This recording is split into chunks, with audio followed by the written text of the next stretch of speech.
La liberación de la energía atómica. 9 de agosto. Cuarta parte. Etapas de la exteriorización de la jerarquía. La base subjetiva de la nueva religión mundial. Diciembre de 1919. Enunciados de introducción. Las formas mentales que se materializarán, como la religión de la nueva era, existen ya en el plano mental y están en proceso de precipitarse en el plano físico. Pueden vislumbrarse sus delineamientos. Los sabios guías de la raza, que trabajan bajo el Cristo, teniendo en vista que el público necesita una forma, tratan en este momento de retener todo lo que pueden de la antigua forma y delineamiento, es decir, hasta donde esté de acuerdo con la evolución y el progreso. En Occidente, lo que los grandes seres intentan destruir no es la forma del cristianismo, sino el aferramiento de las iglesias sobre las mentes de las masas. Los antiguos modos de pensar y de interpretar son demasiado restringidos y se aferran cada vez más a esa vida aprisionada y luchadora. Esa vida debe liberarse. No puede ser limitada por antiguas restricciones. Sin embargo, en estos momentos no es necesaria una nueva aventura o una presentación enteramente nueva de la verdad. La naturaleza y la evolución avanzan con gradual suavidad y no a saltos, y sus manifestaciones no están correlacionadas en el mundo de las formas. En todo desarrollo progresista, pueden observarse los antiguos delineamientos ampliados, purificados y embellecidos, aunque reconocibles como la antigua forma, en una vuelta más elevada de la espiral. No son los cultos extravagantes, ni las sectas ampliamente divergentes, ni los grupos de revolucionarios religiosos avanzados, que pueden satisfacer actualmente la necesidad apremiante de muchos investigadores. Es necesaria la revivificación de las antiguas formas e infundirles nueva vida. Las antiguas organizaciones oportunamente deben ser despertadas y cambiadas, de organizaciones estáticas, en organismos vivientes. Los antiguos rituales deben ser revividos y puestos al día, en el sentido esotérico del término, y los estudiantes religiosos del mundo deben graduarse para ingresar en una escuela superior, dándoseles las interpretaciones esotéricas y enseñándoseles que, después de todo, la verdad siempre ha estado presente, pero oculta y mal interpretada. Con seguridad es más fácil encaminar a las masas y darles la nueva luz de la verdad. Si esa luz es vertida en terreno familiar, debe brindárseles a todos la oportunidad de ver y oír. Y también de pensar y juzgar la significación de la realidad. No son precisamente 2 o 3 personas de suprema importancia o que tienen el valor de dar los pasos adelante necesarios, quienes debe considerarse las primordiales, sino que la verdad debe ser diluida y adaptada de tal manera que a las mentes evolucionadas, a las mentes inquisidoras y a las masas reaccionarias, pueda ofrecérseles una oportunidad en la medida de su receptividad. El más grande de los grandes seres no hizo esto mismo en la sinagoga y con sus discípulos en los días de Judea. Los aspirantes y discípulos del mundo deben comprender que ha llegado la hora y que las fuerzas del Cristo están siendo dispuestas para un supremo esfuerzo. Estas fuerzas incluyen las evoluciones humana y angélica. Podría ser útil dar una idea del esquema de preparación para el periodo de transición entre la vieja y la nueva era, que está en proceso de terminar en la cámara del concilio del Gran Señor. Su aceptación y comprensión y sus implicancias simbólicas, dependen de la capacidad de asimilar la verdad, emplear la intuición y así ayudar en el trabajo cuando llegue el momento oportuno. Un acontecimiento ya está en proceso de manifestarse. Cristo y sus discípulos, los maestros de sabiduría y los grandes compañeros, se están acercando cada vez más al plano físico. El trabajo de preparación mental para ese evento y la construcción de la forma mental del advenimiento, o segunda venida, han sido completados ahora. Queda la precipitación de dicho acontecimiento, su aparición en los niveles astrales y su materialización en el plano físico. les pediría a todos los que lean estas palabras acerca de la segunda venida, que reserven su opinión respecto a la naturaleza exacta de ese suceso. Mantener el concepto impersonal y no vincular esa aparición con una personalidad o un individuo. Si cometen el error de conectar el significado con un individuo, limitarán su comprensión y no reconocerán debidamente el propósito grupal. El trabajo de verter el principio del amor, el principio crístico, y de elevar la conciencia de las masas al punto en que ellas puedan comprender y aceptar el principio amor, constituye el principal trabajo de la nueva era, e inaugurará la era de la hermandad y moldeará a la humanidad a la semejanza de Cristo. Que los pueblos orientales puedan designar a este gran funcionario con otro nombre que no sea el de Cristo. No tiene importancia alguna ni altera la realidad ni el hecho de su influencia y su venida esotérica. Algunos de los maestros controlan el trabajo y, por intermedio de sus agrupados discípulos, están ya activamente dedicados al trabajo de preparación. El maestro Mourya, el maestro KH y el maestro Jesús, trabajan en este momento en la más estrecha colaboración con el Cristo, actuando también el maestro Hilarión, y aquel a quienes ustedes llaman el maestro de K y otro maestro más, que está especialmente vinculado al trabajo de preparación en la sagrada tierra de la India. Uno de los maestros ingleses está también excepcionalmente activo, y el maestro de América prepara sus planes para una activa participación en el trabajo. Estos trabajadores consagrados forman un núcleo alrededor del Cristo y dirigen gran parte del trabajo de preparación. No me es posible indicar las líneas de su actividad, pero puedo darles un indicio que más tarde se demostrará como verdad. Estos maestros se están preparando definidamente para la tarea de la actividad externa e intensifican su trabajo en el plano astral. A este hecho puede atribuirse el interés que muestra ahora la gente por el ocultismo y por el trabajo de los maestros, se acrecienta el número de personas que son sensibles y conscientes de su presencia, y muchas de ellas llegan a los grupos de discípulos. El maestro Mourya actúa hoy como inspirador de los grandes ejecutivos nacionales, en todo el mundo. Incluso aquellos cuyos ideales no coinciden con los de ustedes, están siendo fusionados dentro del plan mundial y la mayor parte de su trabajo inmediato consiste en organizar a las naciones en forma individual, para su entrada en la gran forma mental internacional. Todos los que trabajan con amplia visión y presentan ante cualquier nación revuelta y desorientada, un ideal para la totalidad, están bajo su amplia inspiración. El internacionalismo es la meta de su esfuerzo. Con él trabaja el gran ángel Odave del plano espiritual, a quien se hace referencia en tratados sobre fuego cósmico, como el señor Agni, que trata de conmover el centro coronario de todos los estadistas intuitivos, mediante el fuego espiritual oculto. Tres grandes grupos de ángeles, cuyos colores son dorado, flamígero, blanco áureo, trabajan en niveles mentales con esos ángeles Odaves menores, que vitalizan las formas mentales y mantienen vivos los pensamientos de los guías de la raza, para bien de la humanidad.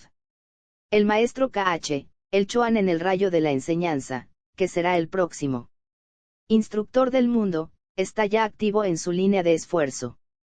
Trata de transmutar la forma mental del dogma religioso, de compenetrar a las iglesias con la idea de la venida y de proporcionar a un mundo afligido la visión del gran auxiliador, el Cristo. Trabaja con los Daves color rosa y azul, en los niveles astrales, con la sabia ayuda del gran ángel guardián de ese plano, llamado, en terminología hindú, el señor Varuna.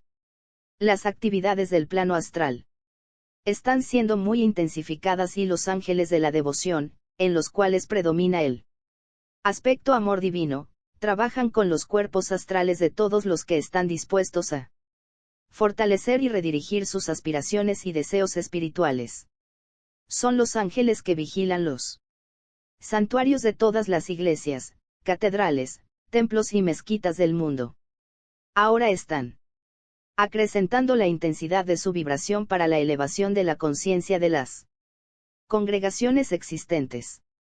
El maestro KH trabaja también con los prelados de las grandes iglesias católicas griega, romana y anglicana, con los guías de las comuniones protestantes, con los trabajadores más destacados en el campo de la educación y también por intermedio y con los dominantes demagogos y organizadores del pueblo.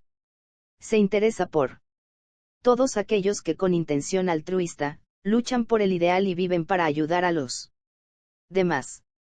El Maestro Jesús trabaja especialmente con la masa cristiana, que habita países occidentales y se reúne en las iglesias. Él es característicamente un gran guía, un organizador y un sabio ejecutivo general. Un grupo especial de Daves trabaja bajo sus órdenes, y su relación con todos los verdaderos guías y ejecutivos de la Iglesia es muy estrecha.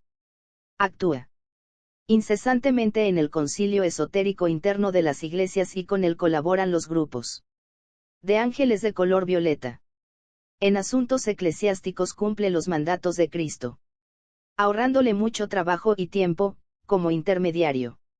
Esto les parecerá lógico, porque su destino está estrechamente entretejido con la Iglesia cristiana y marca la culminación de su trabajo para Occidente. Nadie conoce o comprende tan plena y sabiamente como él, los problemas de la cultura occidental, ni las necesidades de las personas que llevan adelante el destino del cristianismo.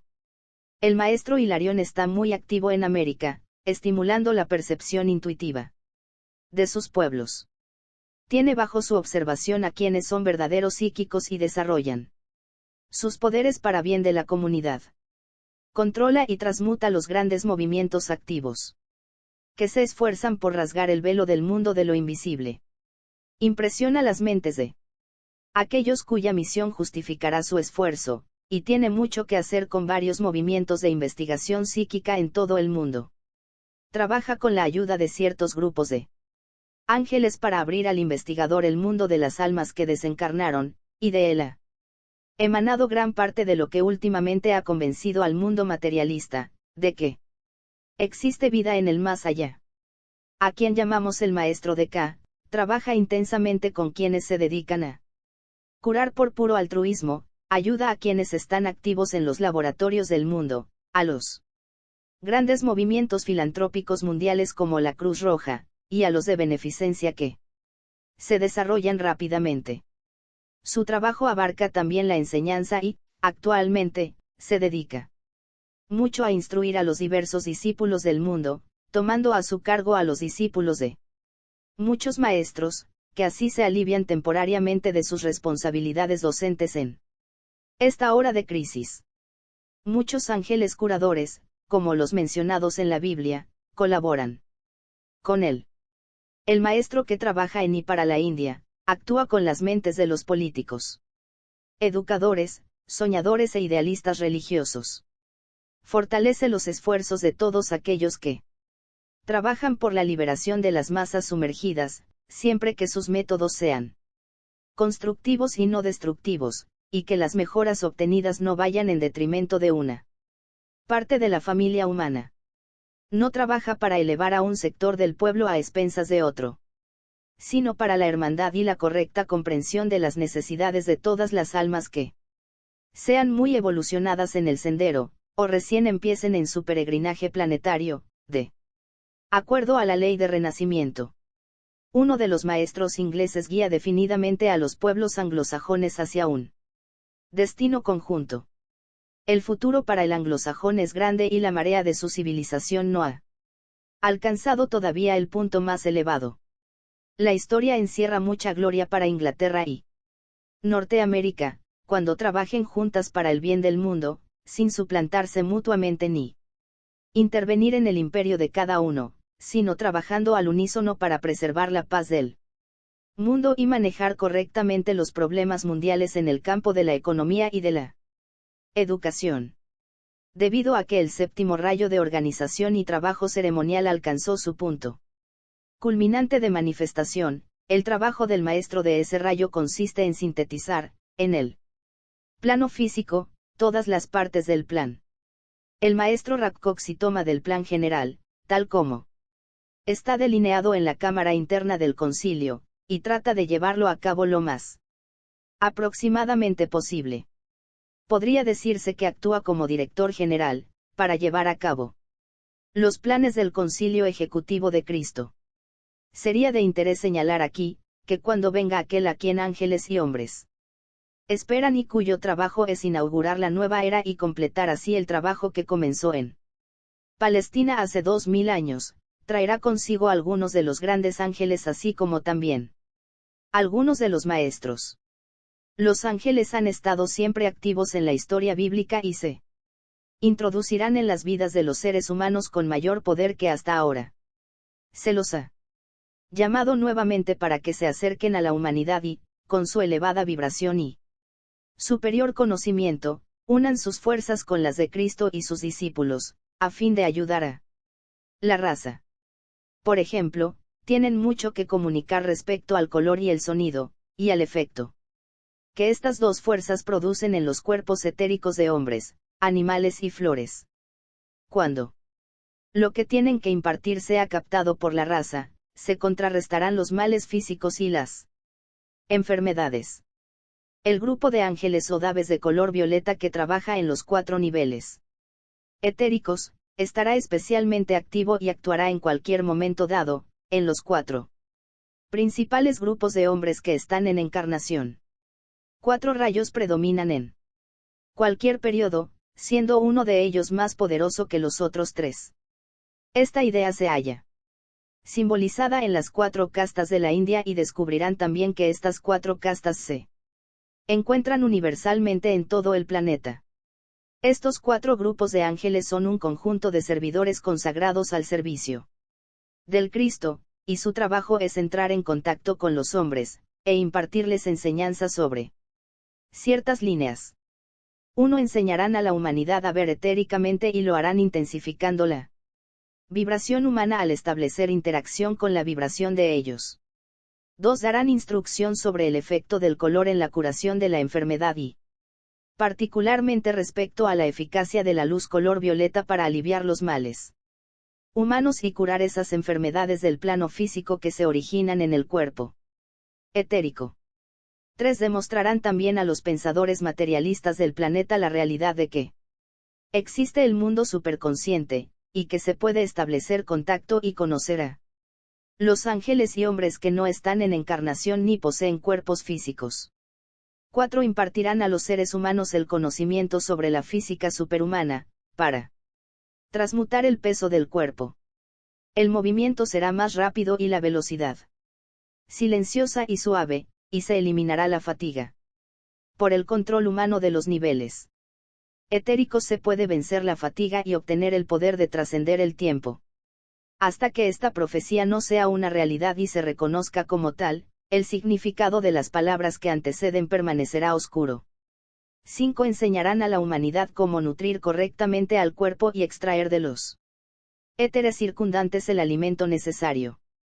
El hombre concentrará su atención en el cuerpo etérico, y el trabajo y la salud del cuerpo físico serán cada vez más automáticos.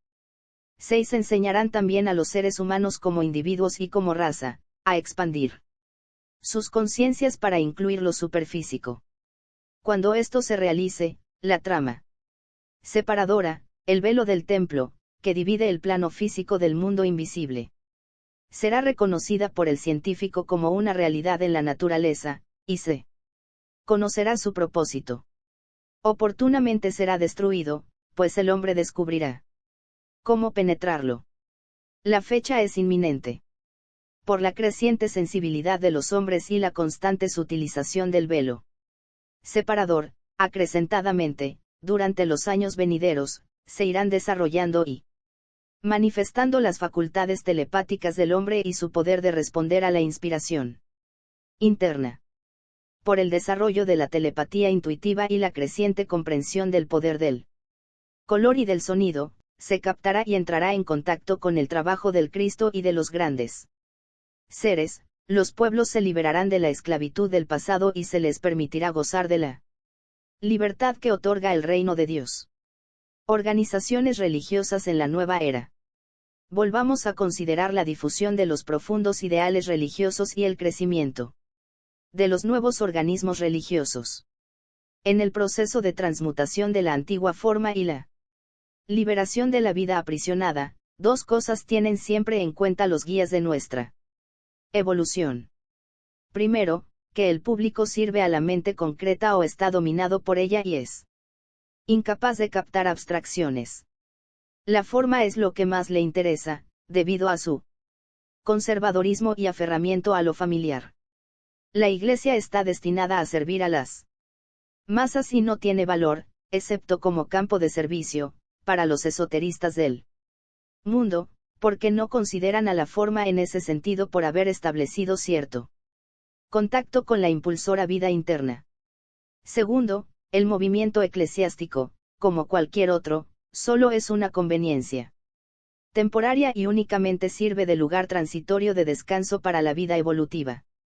Oportunamente aparecerá la Iglesia Universal y sus contornos definidos se delinearán a fines de este siglo. A este respecto, recuerden la sabia profecía del HPB, al referirse a dichos acontecimientos. Cristo y sus discípulos la impulsarán y nutrirán. Cuando se haya llevado a cabo la afluencia del principio crístico, el verdadero segundo advenimiento. No establezco fecha para ese acontecimiento, pero no tardará mucho. La Iglesia cristiana en sus numerosas ramas puede servir, como un San Juan Bautista de voz que clama en el desierto, y como núcleo por el cual puede lograrse la iluminación mundial. Sugiero una esperanza, no afirmo una realidad. Su trabajo está destinado a mantener una amplia plataforma. La Iglesia debe mostrar una gran tolerancia y no enseñar doctrinas revolucionarias ni aferrarse a cualquier idea reaccionaria. La Iglesia como factor de enseñanza, debería tomar las grandes doctrinas básicas y, destruyendo las antiguas formas donde están expresadas y contenidas, mostrar su verdadero y espiritual significado interno. El trabajo principal de la Iglesia enseñar, y enseñar incesantemente, conservando la apariencia externa, a fin de llegar hasta las inúmeras personas acostumbradas a los métodos eclesiásticos. Los instructores deben entrenarse, el conocimiento de la Biblia ser difundido, los sacramentos ser interpretados místicamente y demostrarse el poder de la Iglesia para curar.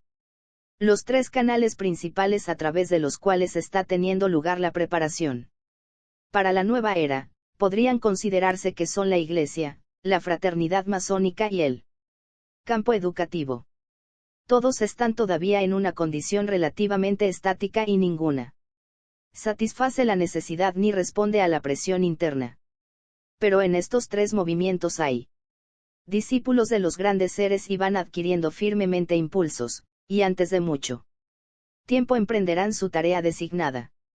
El movimiento masónico, cuando pueda divorciarse de la política y de los fines sociales y de su actual estado de inercia paralizante, satisfará la necesidad de quienes pueden y deben manejar el poder.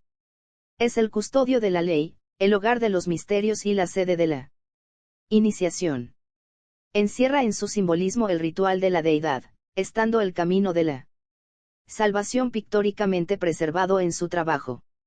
Los métodos de la deidad demostrados en sus templos, bajo el ojo que todo lo ve, permite avanzar el trabajo. Es una organización mucho más esotérica de lo que se cree, y está destinada a ser la escuela de entrenamiento para los futuros ocultistas avanzados. En sus ceremoniales se oculta el manejo de las fuerzas, conectado con el crecimiento y la vida de los reinos de la naturaleza y el desarrollo de los aspectos divinos del hombre. Por la comprensión de su simbolismo llegará el poder de colaborar con el plan divino. Ello satisface la necesidad de los que trabajan en el primer rayo de voluntad o poder. La misión de la Iglesia consiste en ayudar al devoto y al público que es innatamente religioso y de buena voluntad. Cobija en su corazón a los que vibran al gran rayo del amor, el segundo rayo de amor sabiduría. Cristo mismo trabaja a través de ella y por su intermedio. tratando de hacer contacto con el vasto público cristiano.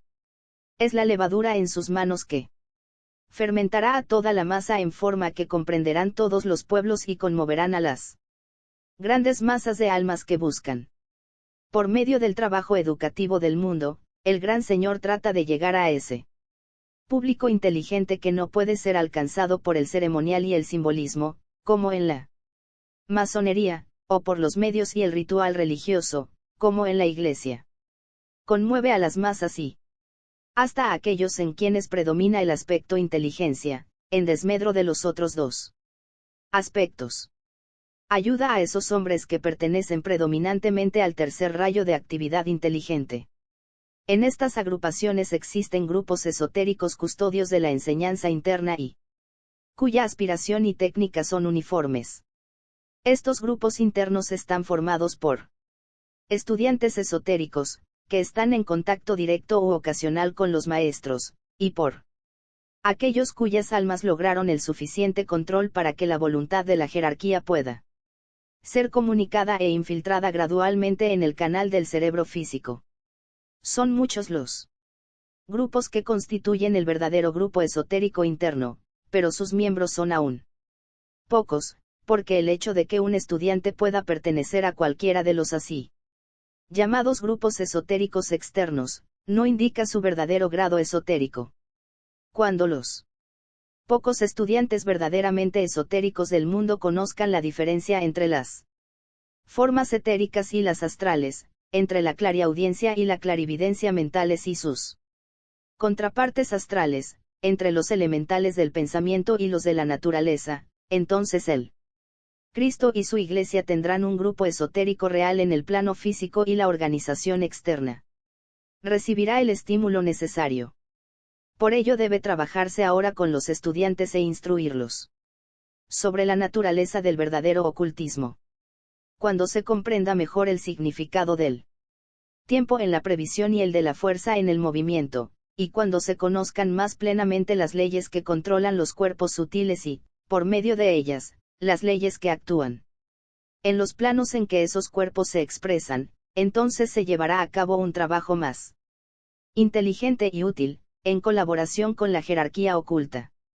En el grupo esotérico compuesto de verdaderos esoteristas espirituales, que se hallan en todos los grupos ocultistas exotéricos de la Iglesia, cualquiera sea su denominación, y en la masonería, tenemos los 3 senderos que conducen a la iniciación. No se los emplea aún y una de las cosas que traerá como resultado cuando predomine la nueva religión universal y se comprenda la naturaleza del esoterismo es la utilización de un agrupado organismo esotérico, teniendo como centro iniciador los organismos masónico y eclesiástico. Estos 3 grupos convergen a medida que se acercan a sus santuarios internos.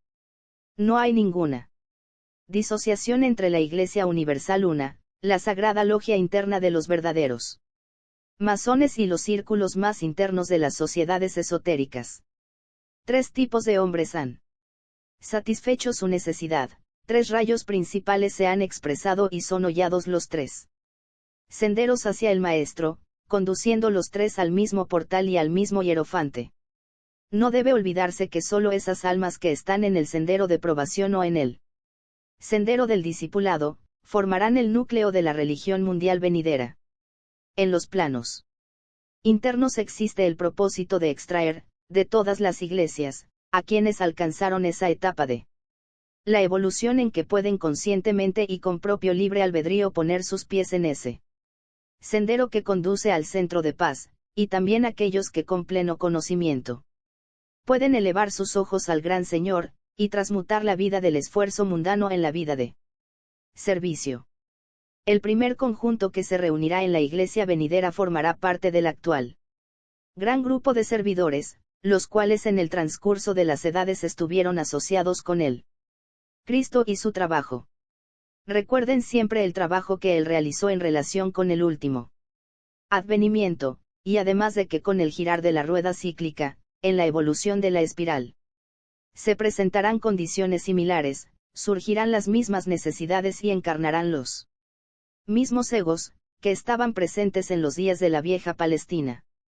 El número de sus asociados aumentará grandemente, porque todos los que lo conocieron en encarnaciones anteriores en el Antiguo Oriente, todos aquellos a quienes él curó y enseñó, todos los que entraron en contacto con él o de cualquier manera incurrieron en su karma y en el del Maestro Jesús, tendrán la oportunidad de colaborar en esta época.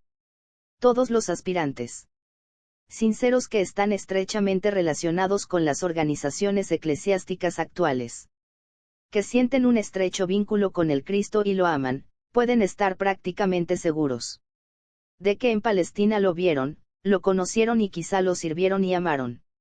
Los sacramentos, apropiadamente comprendidos, sirven para fortalecer este vínculo y comprensión, y uno de ellos, el bautismo, cuando se recibe con comprensión, atraerá a menudo una respuesta del Gran Señor mismo. Es como si un hilo dorado se extendiera desde su corazón al corazón del servidor, hilo irrompible e insondable, y que cada vez que es administrado alguno de los ritos sagrados en la sucesión de las vidas, se hace más fuerte, más grueso y más brillante. Estos numerosos hilos serán oportunamente reabsorbidas en su fuente de origen, cuando el cuerpo de Cristo, uno de los 7 hombres celestiales en el segundo plano o monádico, haya completado su plena expresión, porque cada uno que esté vinculado a él se convierte, en sentido vital, en una célula de su cuerpo. El iniciado Pablo sintió y sabía esto. Por conducto de este hilo llega el poder de fortalecer, estimular, vivificar y bendecir, y esta es la verdadera sucesión apostólica. Todos los verdaderos discípulos son sacerdotes del Señor. Indudablemente es de suprema importancia en la actualidad que el público se familiarice con la naturaleza de los misterios. Estos misterios serán restaurados externamente por medio de la Iglesia y la fraternidad masónica, si dichos grupos dejan de ser organizaciones con propósitos materiales y se convierten en organismos con objetivos vivientes. Cuando el gran ser venga con sus discípulos e iniciados, tendremos, después de un periodo de intenso trabajo en el plano físico, comenzado alrededor del año 1940, el restablecimiento de los misterios y su presentación exotérica, como consecuencia de la primera iniciación. ¿Por qué será así?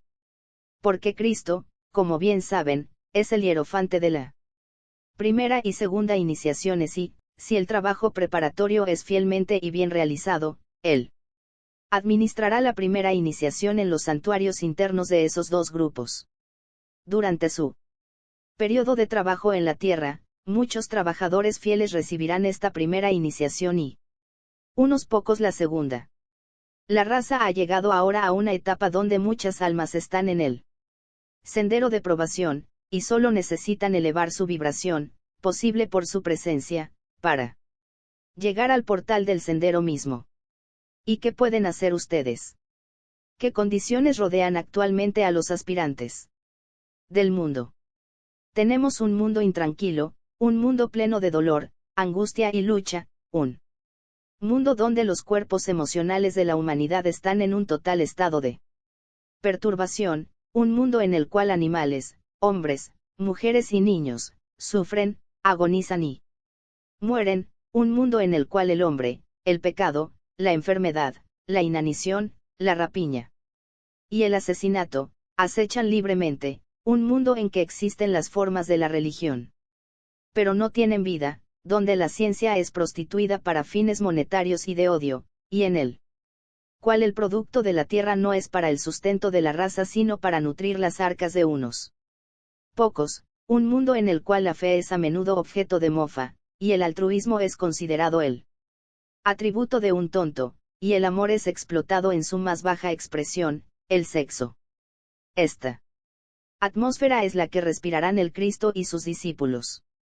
En tal ambiente ellos podrán hallar influencias armoniosas. Podrá trabajar y vivir en este estado de cosas. Las vibraciones en este planeta son similares a las de ellos y podrán responder a ellas. Sabemos que no es así y mucho debe realizarse para facilitar su trabajo. ¿Qué podemos hacer? Primero, enseñar la ley de la evolución y su corolario inevitable, los hombres perfectos. Debe enseñarse a los hombres que esas grandes almas existen, y están totalmente al servicio de sus semejantes. El público debe ser familiarizado con sus nombres y atributos, su trabajo y propósito, y debe decirse a los hombres que ellos vienen para la salvación del mundo. Segundo, los discípulos y aspirantes deben amar y vivir en todas partes armónicamente. Las violentas vibraciones de nuestro medio ambiente deben ser aplacadas por una vibración de amor más fuerte, recordando siempre que al trabajar por la evolución, tenemos a nuestra disposición el poder de la deidad misma. Nada puede resistir a las constantes presiones del amor y de la armonía cuando se las aplica durante un tiempo suficientemente prolongado. No solo cuentan los esfuerzos esporádicos. La presión invariable, largamente sostenida, derrumbará oportunamente la oposición y los muros de la separatividad. Tercero, las organizaciones esotéricas deben defender todo lo que tiende a la unidad. Los tipos de trabajo, y los esfuerzos externos de las numerosas organizaciones, deben obtener ayuda y colaboración amorosas. Estamos en un mundo de esfuerzo, como puntos focales para el amor. Nuestro objetivo es ayudar a los grandes seres y brindarles esa ayuda inteligente que hará que se materialicen sus planes para la humanidad. Ellos eligieron trabajar por nuestro intermedio para elevar al mundo y, por intermedio de los grupos esotéricos, debe tener lugar el esfuerzo espiritual intensificado que detendrá la marea del mal y evitará las posibles dificultades que acechan en la oscuridad del caos actual. El organismo viviente de aspirantes y discípulos puede proporcionar un centro de paz, poder y amor, de ayuda práctica y elevación espiritual, como el mundo no ha visto hasta ahora.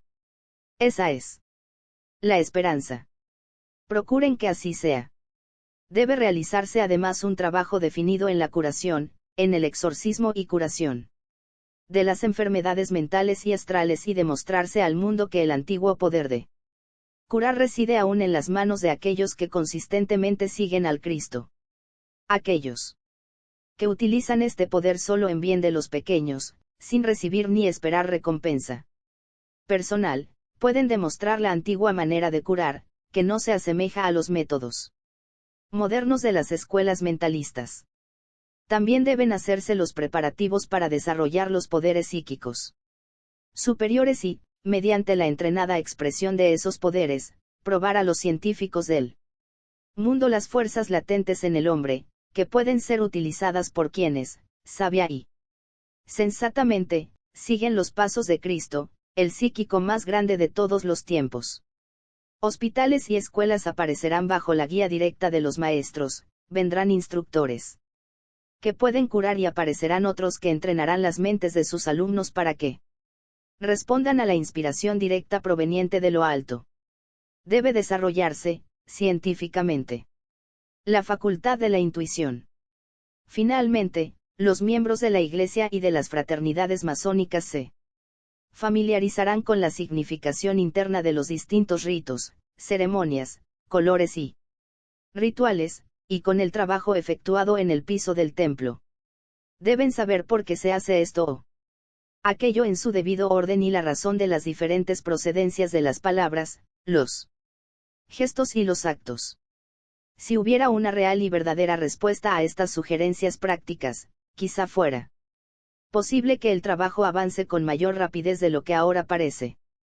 Mucha dificultad y tensión pueden evitarse si los aspirantes del mundo se ponen a la altura de la oportunidad ofrecida y hacen el debido sacrificio y esfuerzo.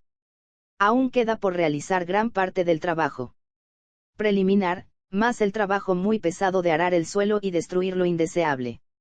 Quizás esto lleve 7 años. En ese periodo será necesario un trabajo educativo silencioso, más la diligente propaganda que la Iglesia y organizaciones análogas pueden hacer. Los esotéricos del mundo deberán dar clases diluyendo la enseñanza para satisfacer la necesidad de los pequeños, la amplia plataforma sobre la cual la Iglesia tiene que permanecer, debería ser proclamada y darse instrucción sobre el significado de sus ceremonias y enseñanzas. Luego vendrán 7 años donde germinará la simiente sembrada. Periodo de crecimiento y de influencias en desarrollo. Esto nos lleva al periodo de 13 años. Contando desde ahora, porque el ciclo de 14 años empezó un año antes de que yo hiciera estas sugerencias. Si el trabajo progresa como es de desear, puede indicar el momento de la cercana aparición del Gran Señor y el cercano sonido de sus pies.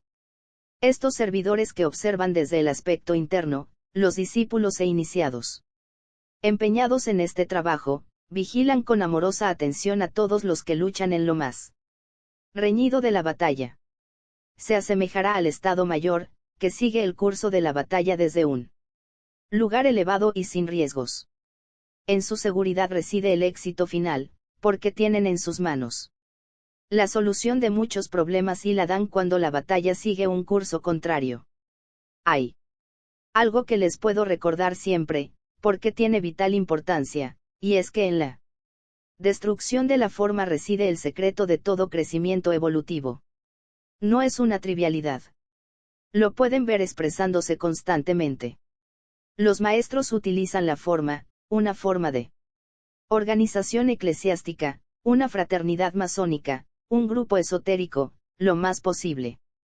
Procuran actuar por su intermedio, aprisionando la vida dentro de las paredes confinadoras. Mientras sirve al propósito y la raza es instruida por medio de esa forma. Llega el momento en que la forma no cumple ese cometido, la estructura se atrofia y cristaliza y es vulnerable y fácilmente destruida. Desaparece, y una nueva forma ocupa su lugar. Observen y comprueben que esto siempre es así. En la infancia de la raza, las formas duraban mucho tiempo. La evolución avanzaba más lentamente. Pero ahora, en esta tendencia ascendente, la forma tiene una breve duración. Vive vitalmente solo por un corto periodo, avanza rápidamente a través de su ciclo, se desintegra con rapidez y la reemplaza otra. Esta rapidez aumentará, y no disminuirá a medida que la conciencia o vida de la raza se expanda internamente y vibre a un ritmo más acelerado. Esto aumentará grandemente durante el ciclo vital y poco común, iniciado en 1918, y será grandemente acelerado en 1925 y culminará en un sentido peculiar en 1934. Entonces, entraremos en los 3 años de excesivo esfuerzo para apresurar la venida y preparar al género humano para el gran día de la oportunidad. Ustedes, que conocen esta época y pueden interpretarlos correctamente a la luz de la intuición iluminada, deben unirse para prestar servicio y ayudar a la hermandad, de la que el Cristo es el guía divino, y los maestros, los iniciados, discípulos y aspirantes son el organismo activo y viviente en el plano físico.